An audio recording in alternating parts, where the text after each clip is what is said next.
Welcome to Aadya media. Andhra Pradesh రాజకీయ అంశాలపై మనతో మాట్లాడడానికి senior political analyst KS Prasad గారు మనతో ఉన్నారు.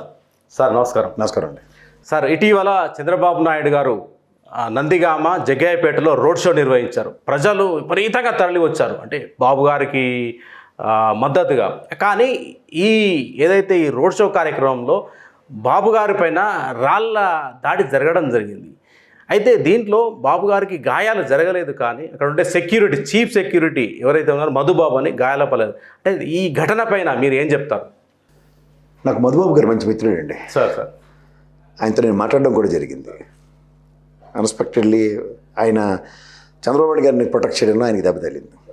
ఆయన విధి ధర్మాన్ని బ్రహ్మాండంగా నిర్వర్తించిన వ్యక్తి ఆయన. ఎందుకంటే చంద్రబాబు నాయుడు గారు కారులతో పరిగెట్టే అంత నేపథ్యం, ఆయన్ని ఒక దుర్యోధనుడికి గాంధారికి కవచం వేసి ఎలా కాపాడిందో అలా ఆయన్ని కాపాడుకుంటున్న వ్యక్తుల్లో ఆయన ఒకడు. ఆయనకి పార్టీ తరఫున అండ్ వ్యక్తిగతంగా కూడా అందరూ రుణపడి ఉండాలి.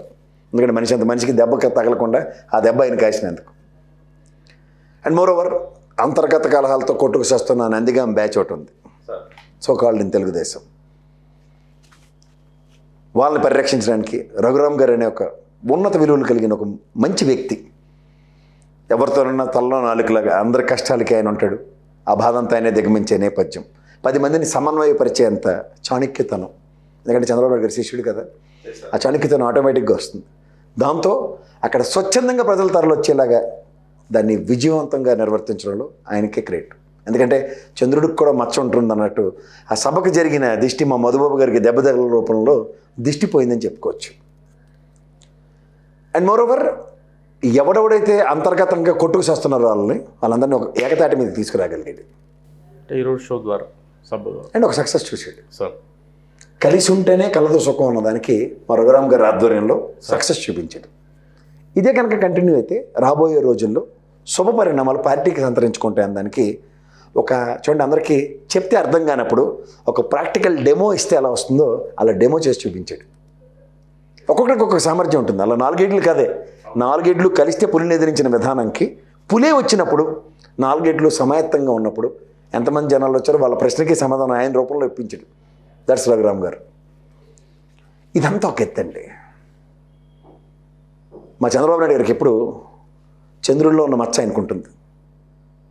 ఇది మహానాడు నుంచి మీరు గమనించగలిగితే, మినీ మహానాడు నుంచి గమనించగలిగితే ఎక్కడ పార్టీకి మైలేజ్ వచ్చి ఎక్కడ చర్చనీయాంశం అవుతుందా అన్నది 2009లో కూడా ఇలాగే ప్రజారాజ్యం పార్టీ ఆవిర్భవించి ఇలాగే ఈ విషయాలన్నీ ప్రజల్లోకి వెళ్తున్న దాంట్లో పార్లగా ఇన్ని విశ్వామిత్రుడు ప్రతిష్ఠలుగా చిరంజీవి గారి పార్టీని ప్రతిష్ఠించారు. ఏవి తెలుగుదేశం అవసరాలు చర్చనీయాంశం అనుకో. ఇప్పుడు సేమ్ టు సేమ్ అది జరిగిన నెక్స్ట్ డే ఎప్పటికి పవన్ కళ్యాణ్ వెళ్ళింది. మీరు ఇది గమనించండి. అవును సార్, వెళ్ళింది అనవసరం. 57 ఇళ్ళు అని చెప్పి ప్రజలకి ఇచ్చాడు. నేను ఇందాక ఒక విశ్లేషణలో చెప్పా, ఇల్లులు కాదు, ఓన్లీ కాంపౌండ్ వాళ్ళకు. తర్వాత 2 మే దాని మీద ఏమంటారు నోటీసులు ఇచ్చారు పంచాయతీ నుంచి. తర్వాత విగ్రహాలు తొలగించారన్నారు. ఆ విగ్రహాలన్నీ పంచాయతీ ఆఫీస్లో ప్రాపర్గా ప్లాన్ చేయబడ్డాయి. అక్కడికి రాజశేఖర రెడ్డి గారి విగ్రహాన్ని తొలగించడానికి కూడా తవ్వకాలు స్టార్ట్ అయ్యాయి. ఊర్లో ఎలాంటి మనస్తత్వం ఉంటుంది? నా చపటాలు, నా అరుగులు నోటీస్ వచ్చిన తర్వాత కూడా అలా వాళ్ళే ఎరగొట్టుకుంటారు, మనం ఎందుకు ఎరగొట్టుకుంటారు, మన డబ్బులు ఖర్చు అనుకునే ప్రజలు 100 మంది ఉన్నారు. అక్కడ ఏమైంది, నెక్స్ట్ డే ప్రైమరీ ఫోకస్ అంతా పవన్ కళ్యాణ్ గారి పక్క టర్న్ అయిపోయింది. అదొక చర్చనీయాంశం. అత్తేరి పవన్ కళ్యాణ్ గారి దగ్గరికి వెళ్తారా, రెక్కి నిర్వర్తిస్తారా? ఆ పవన్ కళ్యాణ్ గారు ఎంత ధైర్య సాహసులు, ధైర్య ప్రదర్శనలు. కేఏ పాల్ గారు వ్యాన్ మీద కూర్చుని వెళ్ళగలుగుతారు, అలాగే పవన్ కళ్యాణ్ గారు కూడా వ్యాన్ మీద కూర్చుని వెళ్ళారు. నేను మునుగోడులో కేఏ పాల్ గారికి ఏమి ఇచ్చారు, సమాధానం ఎలా ఇచ్చారు చూసారు కదా ప్రజలు. అలాగే ప్రజాస్వామ్యం హితంగా కాకుండా ప్రజాస్వామ్య వీరులు పరిరక్షించకపోతే అలాంటి సమాధానాలు వస్తాయి. ఆల్రెడీ ఆయన అలాంటి సమాధానం చవి చూశాడు గత ఎలక్షన్స్లో. ఒక్క సీటు కూడా గెలవకుండా ఆయన నిలబడిన దాంట్లో ఒకరిని కూడా గెలిచిన వాడిని కూడా పరిరక్షించుకోకుండా. ఇవన్నిటికీ నేను ఎందుకు మాట్లాడుతున్నానంటే, ఎక్కడ తెలుగుదేశానికి అటెన్షన్ వస్తుందో అక్కడ ఒక డిస్ట్రక్షన్కి తెల్లరేపబడుతుంది. అది చర్చనీయాంశం కాకుండా అనవసరమైన విషయాలు ప్రజల్లో చర్చనీయాంశం పడుతూ ఉనికి లేని వాడికి ఉనికి కల్పించే కార్యక్రమం నిలబడుతుంది. గతంలో కూడా ప్రజారాజ్యం కూడా ఇదే జరిగింది. ప్రజారాజ్యం టైంలో కూడా నిలకడగా ఉన్న తెలుగుదేశం నాయకత్వం అంతా అటుపక్కకి వెళ్ళిపోయి ఆ విషయాలు చర్చనీయాంశం అవుతూ లేనివాడికి కొత్త బలాన్ని అడాప్ట్ చేస్తూ తెలుగుదేశం పార్టీని నిర్వీర్యం చేయడానికి ఆనాటి నుంచే పునాదులు పడ్డాయి. దాని కంటిన్యూషను మళ్ళీ పవన్ కళ్యాణ్ గారి రూపంలో ఈసారి లేని దానికి ఊతాన్ని ఇస్తూ, నేను ఎన్నోసార్లు నా విశ్లేషణలో చెప్పాను, నాదెండ్ల మనోహర్ గారు లాంటి స్థాయి కలిగిన వ్యక్తి తప్ప ఇంకప్పుడు ఈ రోజు దాకా ప్రాణాలకు తెగించి ఆ పార్టీలో జాయిన్ అవ్వలేదు. ఎందుకంటే ఆ పార్టీకి ప్రాపర్ విధి విధానాలు లేవు. పొత్తులు దాని ఆవశ్యకత కోసం ఆరంభించిన ఆ పార్టీలో ఇవాళ ద ప్రైమరీ డ్యామేజ్ తెలుగుదేశానికి ఎలా జరుగుతుందో చూడమనండి. నాయకులు పనిచేసి చూపించిన తర్వాత కూడా నాయకుడు పక్క కాకుండా నాయకులు పనిచేసిన దానికి అటెన్షన్ రాకుండా వేరే విధంగా అటెన్షన్ ఎలా డైవర్ట్ అవుతుందో చూసుకోమనండి. అది ఎక్కడ ఏ మాధ్యమంలో కూడా చర్చనీయాంశం కావట్లే. పైపచ్చి ఒక రాయి వేసి కొడతారు.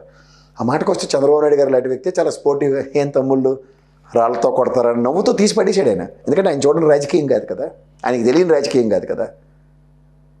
నేను అంటుంది ఏంటంటే ఇవన్నీ జరుగుతున్నా సరే అసలు విషయాలు కాకుండా ఇప్పటం దాని ఆవశ్యకత.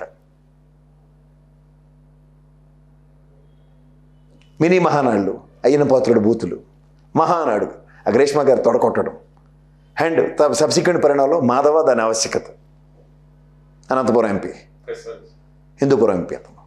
సో ఇలాంటి విషయాల్లో తెలుగుదేశం నిజంగా చేస్తున్న constructive what they are doing అన్నది పక్కదారి పడుతూ లేని విషయాలు ప్రజల్లోకి తీసుకెళ్తుంటే ఎవరికి మైలేజ్ వస్తుంది?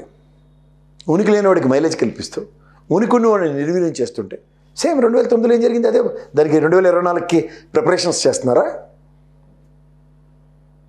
ఏ అంశమైనా చూడండి, ఎట్టించి ఎట్టుముడి పెట్టినా ఇవాళ చంద్రబాబు నాయుడు గారు వస్తే రియల్ హీరో కింద ఎస్టాబ్లిష్ అయ్యి ఒక మొమెంటం ఫ్లేర్ అప్ అవగానే ప్యారల్గా ఇంకొక దాష్టికం జరుగుతుంది, డైవర్ట్ చేయడానికి.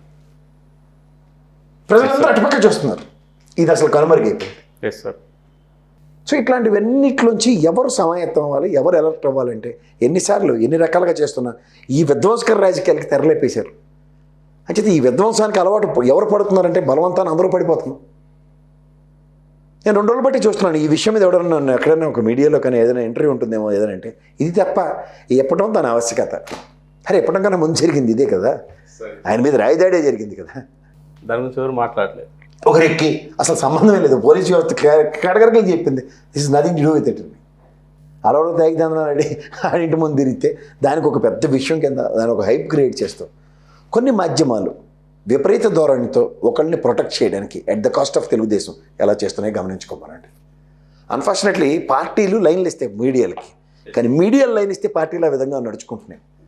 దానికి తగ్గట్టు unfortunately all the respective parties are playing jungle drums as per the tunes of media. అది గమనించుకోమనండి, అంతకన్నా లేదు. Thank you very much. నమస్తే. Thank you sir. Thank you.